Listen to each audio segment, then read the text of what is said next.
Thanks so much for joining us for CBN News Today. I'm Ephraim Graham.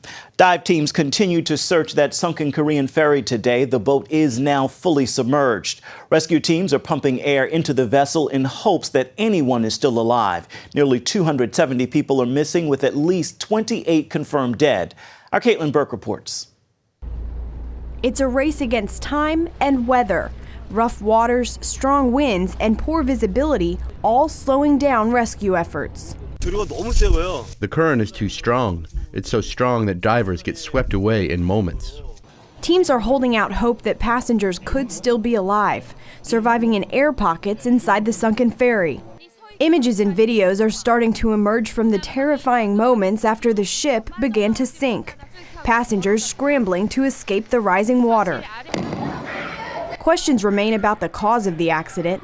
New findings today from police show that not only did the captain escape the ship first, he wasn't even at the helm when it capsized. Instead, he'd left an inexperienced third officer in charge. The captain should have been in the wheelhouse. However, he was not in a position where he could have led the steering. The captain also delayed evacuation for half an hour, despite orders to abandon ship by officials on shore. Meanwhile, families are angry at the slow pace of the rescue effort. Some have waited for days on an island close to the sunken ferry. Cranes arrived at the scene today, but Coast Guard officials say they won't begin salvage work until they're sure there's no hope of a rescue. Caitlin Burke, CBN News. Pro-Russian insurgents in East Ukraine now say they will vacate government buildings in more than 10 cities, but only if the interim government in Kiev resigns. The separatists say they do not recognize the current government in Kiev as legitimate. The latest twist comes after the United States and European Union brokered a surprise agreement Thursday. Today, Ukraine's prime minister says the government will grant amnesty to all who choose to lay down their weapons and leave. My hope is that we actually do see follow-through over the next several days. But I don't think, given past performance, that we can count on that. And right now, the militiamen are showing no signs of relenting. A chilling sign that anti-Semitism could be on the rise in eastern Ukraine. Leaflets demanding that Jews register with local authorities or face consequences are being distributed in parts of the east. U.S. Secretary of State John Kerry denounced the leaflets and condemned all forms of religious or ethnic intolerance. Well, spring has been here for a couple of weeks already, but in some places across the nation, winter is refusing to go away. Snow plows and snowshoes are back after an April snowstorm dumped more than a foot of snow on parts of Minnesota. The heavy snow stretches from central Minnesota into northwestern Wisconsin, making for dangerous driving conditions. Pretty rough. You go down 5 here and it's washboard. It's all sticking to the ground now.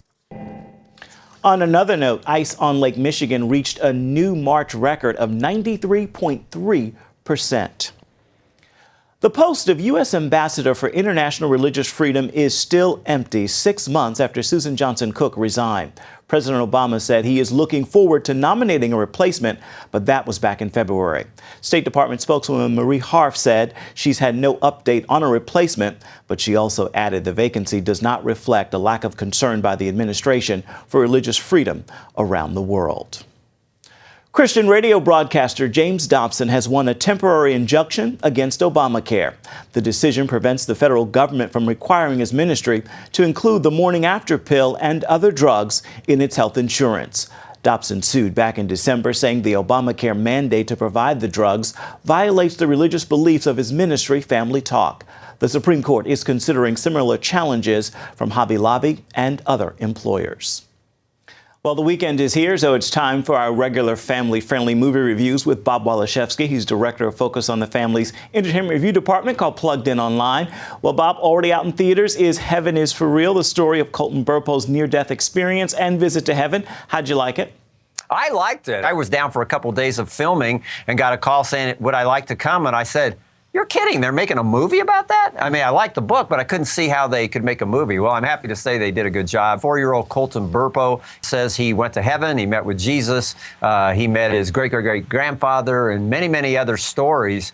I find that the director of the film, he accomplished what he set out to do, and that is to get a lot of people in this country talking about heaven and hopefully digging in the scriptures to find out how we get there. I liked the film and thought they ended up with a great product. I gave it a 4 out of 5, by the way, for family friendliness. Beautiful, beautiful. Also out this week is Transcendence. Did it transcend your expectations? No, it kind of went the other way.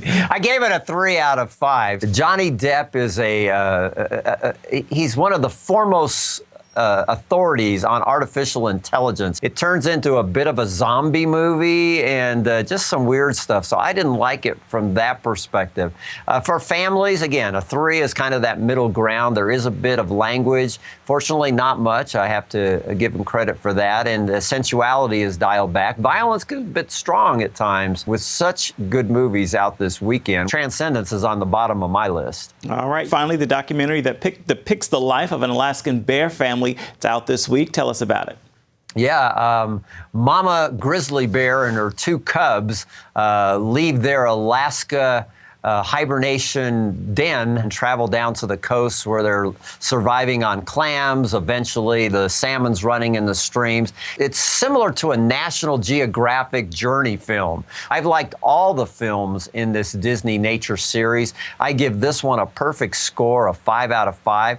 There are a few moments of peril that might be a little bit disarming or alarming to the younger set, but I'll say right now that what you think might happen doesn't happen, and by the end of the film, we're all smiling, and the 3 bears live happily ever after. It looks like a good one. Thank you, Bob. You bet.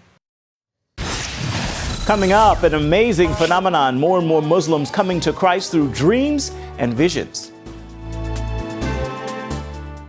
You had a grandpa named Pop, right? He died when I was your age. I saw him in heaven. What if an ordinary boy Is this him? That's Pop. Your son had a near-death experience. discovered the answer to life's most extraordinary question? Do you think my son went to heaven? He told me everything was all right. Based on the incredible true story. We all want to be supportive. I want to believe him. But everything he talks about is impossible. Will you believe? You saw heaven? It's beautiful. Heaven is for real. See it this Easter. Rated PG. Hi, I'm Wayne Allen Root, former presidential candidate, conservative national media personality, best-selling author, and true blue patriot. I call what we're living in today the Great Depression 2. More Americans now receive government entitlements than work full-time. The typical family earns less today than in 1989. I understand exactly what's happening to this economy and how you can protect yourself. So I sat down and taped a 30-minute DVD on the topic with all the critical steps needed to ensure Americans can both survive and thrive in 2014. It's called The Timeless Truth About Money. And it's only available in this special TV offer by calling the number below or by visiting online. Thanks to Swiss America, you'll finally understand the true goal of Obamacare, how our trillions in debt will sink the economy, and most importantly, why your golden years require a whole new golden strategy. Call now. Start planning your journey to the Holy Land. Come to Jerusalem. Breathe the air Jesus breathed that very night in the Garden of Gethsemane. Walk in his footsteps to Golgotha. Step inside the tomb. See the stone where his body lay. Glory to God, he is risen. Ask your pastor or visit goisrael.com to learn more about making the journey that will transform your faith in God and his word. Experience Israel. You'll never be the same. Today is Good Friday, and thousands of Christians from around the world fill the streets in Jerusalem's Old City to remember the crucifixion of Jesus Christ. They carried wooden crosses and traced Jesus' steps along the Via Dolorosa. The pilgrimage ended at the ancient Church of the Holy Sepulchre, which is where many believe Jesus died, was buried, and resurrected. In the Middle East today, people are having visions and dreams of Jesus, and it is not just among Christians. Across the Muslim world, men and women are coming to Christ because Jesus has appeared to them. Chris Mitchell brings us this amazing story. Hey guys, my name is Hazm. Hazem Faraz hosts a satellite TV program for Muslims called Reflections. He says he hears from Muslims all the time who tell him they had a dream or vision of Jesus Christ that forever changed their lives. I had one lady write me and said I had a nightmare, and she said I turned on the television and there you were. And she said, and the words that were coming out of your mouth were so peaceful, I fell asleep. And she said, and when I fell asleep, I ended up having a vision of Jesus. She said, I saw the Lord. She wasn't a believer. She said, I saw the Lord Jesus, and he was in a bright white robe. He pointed to a man who I knew in the dream was Abraham, and he was sacrificing Isaac. And she said, as soon as I looked over, I had known that Jesus was the Christ, sacrificed the Son of God. Across the Muslim world, from Indonesia to Morocco, Muslim men and women are turning to faith in Jesus Christ in unprecedented numbers. For many, their conversions are not simply the result of missionaries or preachers sharing the gospel with them. Instead, these Muslims are coming to Christ because they've had dreams and visions where Jesus himself appears to them. Ali also met Jesus in a dream while on his way to Mecca for the Muslim pilgrimage called the Hajj. Of course, when I went to Mecca, I was going there in order to pay homage to the Kaaba and to fulfill the requirements in Islam. Ali's experience in Mecca is dramatized in this DVD called More Than Dreams. But that night, I saw Jesus in a dream. First, Jesus touched my forehead with his finger. And after touching me, he said, "You belong to me." And then he touched me above my heart. "You have been saved. Follow me." "You belong to me," he said. So I decided, okay, I am not going to finish the Hajj, the pilgrimage. Whatever it takes, I am going to follow that voice. The DVD tells of other Muslims who came to faith in Jesus through a dream or vision. We're seeing that all around. We're hearing about people that have never even thought about Jesus as Savior. They're content Muslims and they're having dreams over and over. Tom Doyle serves in E3 Ministries. He and his wife Joanne share the gospel with Muslims. Doyle also wrote the recently released book, Dreams and Visions, Is Jesus Awakening the Muslim World? I think our God is a fair God. He's righteous and just. People are seeking. They don't know where to go. Maybe they don't have a Bible. Maybe there's no missionary in the village. He'll get the message to them somehow. This woman comes from a Central Asian country. Her identity is hidden for security reasons. In the church, if you ask how people came to Christ, 80% will say they saw him in a dream. A Christian friend challenged this woman to ask God to speak to her personally. So I decided to ask him, and so I did. And then the next day, I guess, I saw a dream, and in my dream, I saw Jesus was a bridge. I decided to come to him. Doyle says the dream or vision is usually the start, not the end of a Muslim's conversion. You know, nobody goes to sleep, Chris, a Muslim and wakes up a Christian, but it knocks down the false barriers that are inherent in Islam. A couple of them are that we worship three gods, that the Bible's corrupted. The Doyles say compared to the political storm sweeping the Middle East, this could be seen as a spiritual earthquake. You know what? As things heat up politically and spiritually within Islam, man, the Holy Spirit's moving even more powerfully. This is the time when hearts are open, people are desperate, governments are changing, everybody's foundation has massive cracks in it, and Jesus is the answer that can come in and fill that need. Many veteran missionaries say these dreams and visions, combined with satellite television, are reaching Muslims in unprecedented numbers. They say more Muslims are coming to Jesus Christ than at any other time in the 1400-year history of Islam. The Doyles say believers in the West can join the spiritual revolution. So yes, I think that, the harvest is plentiful, but the workers are few. And, we are committed, all of us as believers, we've got to reach those with the gospel of Christ. Not everybody's going to go to the Middle East, but they can pray. And no government, no leader can block intercession around the world. That's one thing that can get into any country. So we need to pray as believers that God would continue to just push the gospel out to the ends of the earth. Chris Mitchell, CBN News, Jerusalem. Up next, the spiritual journey behind the creation of a classic Hollywood movie, a look at the life and faith of the man who wrote Ben-Hur. Attention sleep apnea patients. Are you tired of the expense and hassle of getting your CPAP and BiPAP supplies? Are you fed up with dealing with ill-fitting, leaking, or worn-out masks and straps? Are you worried about the effects that unsanitary tubes, cushions, and filters have on your health? If you said yes to any of these questions, Allied Medical Supply Network has the solution to your problems. You could qualify to have your supplies regularly delivered right to your door at little or no cost to you. That's right, no more inconvenience, no worn-out masks and straps, no more unsanitary equipment, just restful sleep. Call Allied Medical Supply Network today to determine if you may qualify to receive your fresh, brand-name supplies at little or no cost. Don't delay. Call us now to see if you are eligible to save money on regular delivery of your CPAP and BiPAP supplies.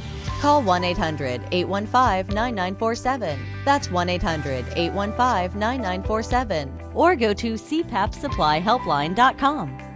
Announcing an important breakthrough in healthcare that can benefit everyone. If you or anyone you love needs affordable health insurance, regardless of a pre-existing medical condition, call Quick Insurance 123 today and get the immediate relief you deserve. Quick Insurance 123 was created to provide affordable health insurance to all uninsured Americans, with or without pre-existing conditions. This is not a discount card. This is a real insurance program that lets you choose from many affordable health plans, with access to doctors, hospitals, emergency services, and more. So call the number on your screen now and get the health coverage you need just for calling. As a special bonus, we'll send you a free prescription savings card that could save you up to 85% on your prescriptions. That's right, you could save up to 85% on your prescriptions just for calling. Call Quick Insurance 123 to find out how you can get affordable health insurance and receive your free prescription savings card just for calling. Don't wait.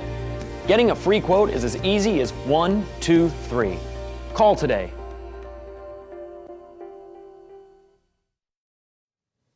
In commemoration of Holy Thursday, Pope Francis washed the feet of 12 elderly and disabled people as a reminder that Christians are called to serve like a slave. The 12 he chose for the blessing included non-Catholics and women. The Holy Father's non-traditional choices have often been criticized. At the beginning of his papacy, he washed the feet of 12 women and Muslim inmates. For many, watching the movie Ben-Hur has become an Easter tradition, but there is an amazing story behind the film. As Wendy Griffith shows us, everything about Ben-Hur is larger than life. The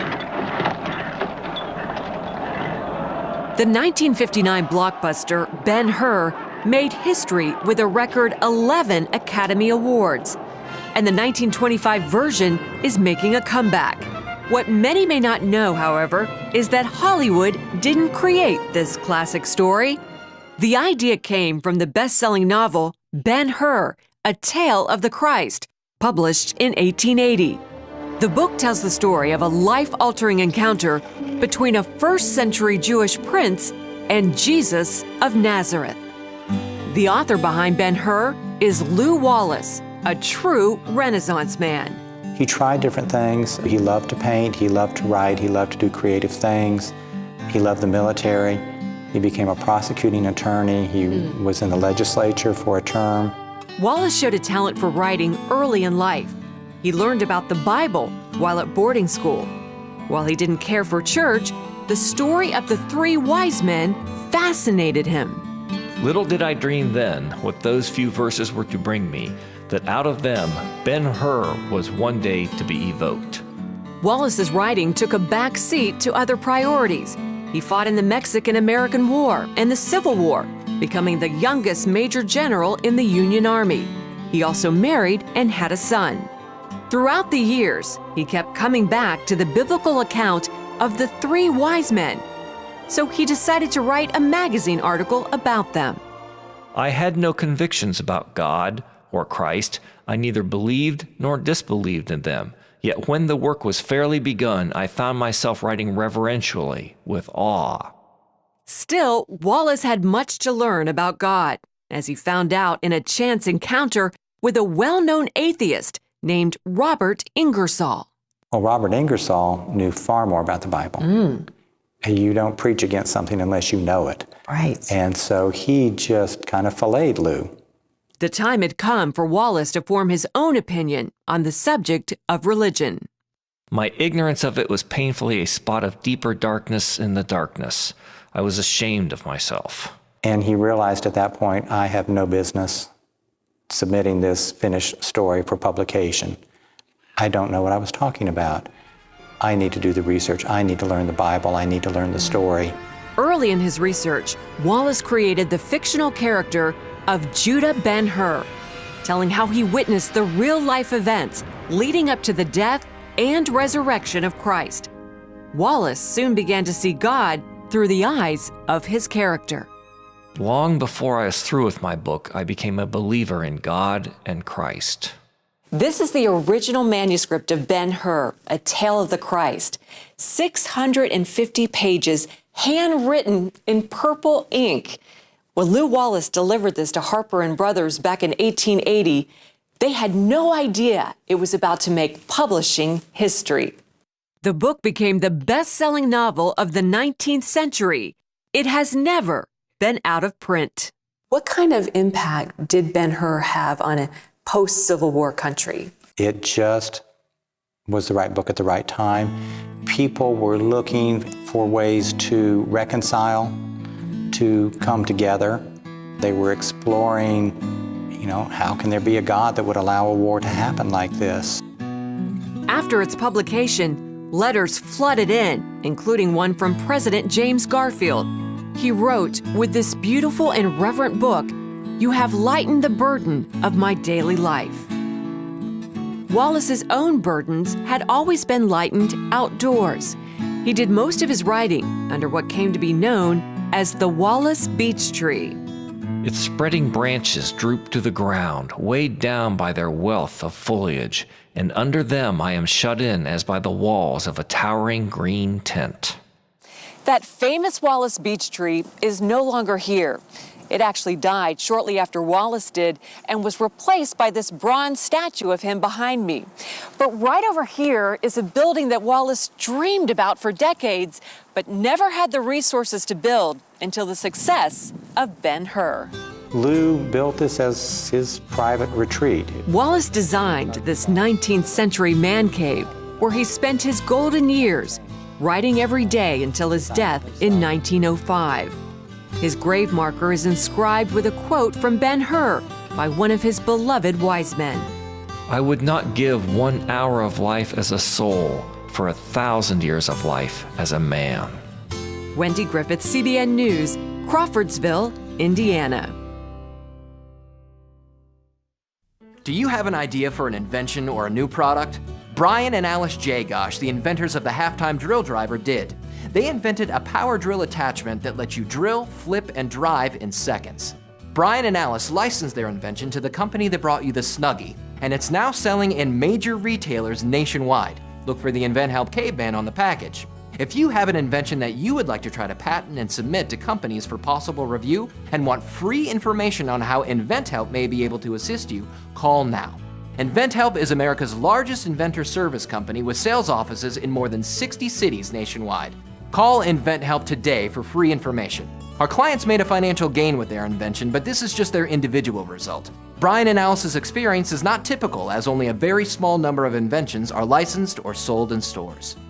For your free inventors information, call 1-800-559-8567. That's 1-800-559-8567. If you had a choice between going bald and a full head of hair, which would you choose? Advances in medical science have resulted in the world's first and only permanent solution to hair loss. Yes! You wash it, you cut it. It's your own real, naturally growing hair. When it comes to hair restoration, no one in the world has more experience than Bosley. The results look completely natural and are affordable on nearly any budget. But the entire process can't be explained in 60 brief seconds. So to find out more about this clinically proven and permanent solution to hair loss, call now to receive your free no-obligation information kit. It'll answer all of your questions about hair loss and hair restoration. Plus, we'll also send you this $250 gift certificate just for calling. Every day you wait, you're losing more hair. So don't put it off any longer. You owe it to yourself to find out the facts. Choose hair. Choose Bosley. Call 800-868-9957. That's 800-868-9957.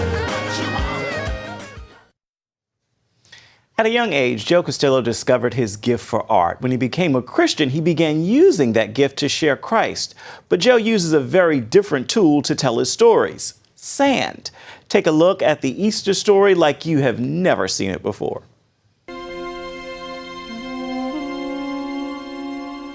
The story, of course, starts out in the Garden of Gethsemane,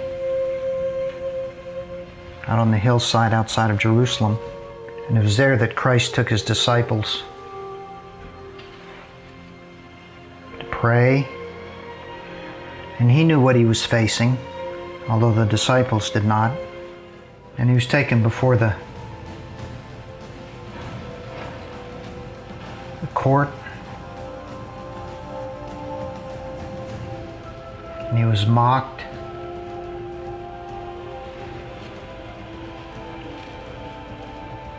He was beaten. And he was subjected to scourging. And even after all of those torments and those wounds, and he was so badly beaten that he needed help in carrying the cross.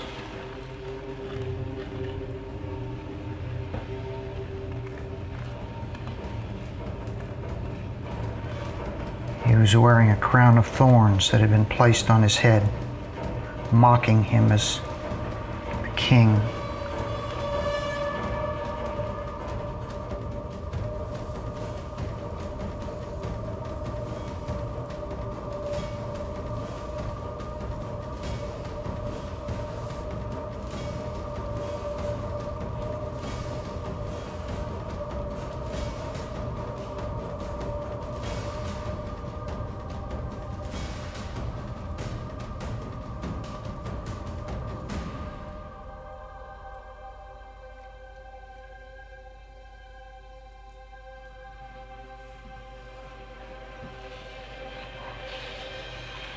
And hanging on the cross there was when he spoke the words, "Father, forgive them, for they know not what they do."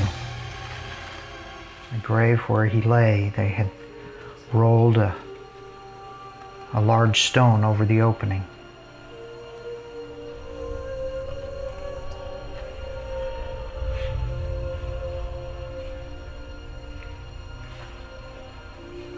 And sometime in the night, the grave had been opened.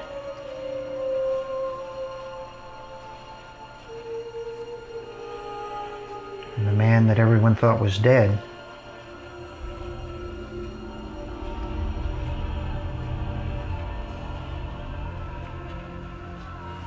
had risen from the dead, and the tomb was empty. And Christ wanted to be there, not to be any doubt at all.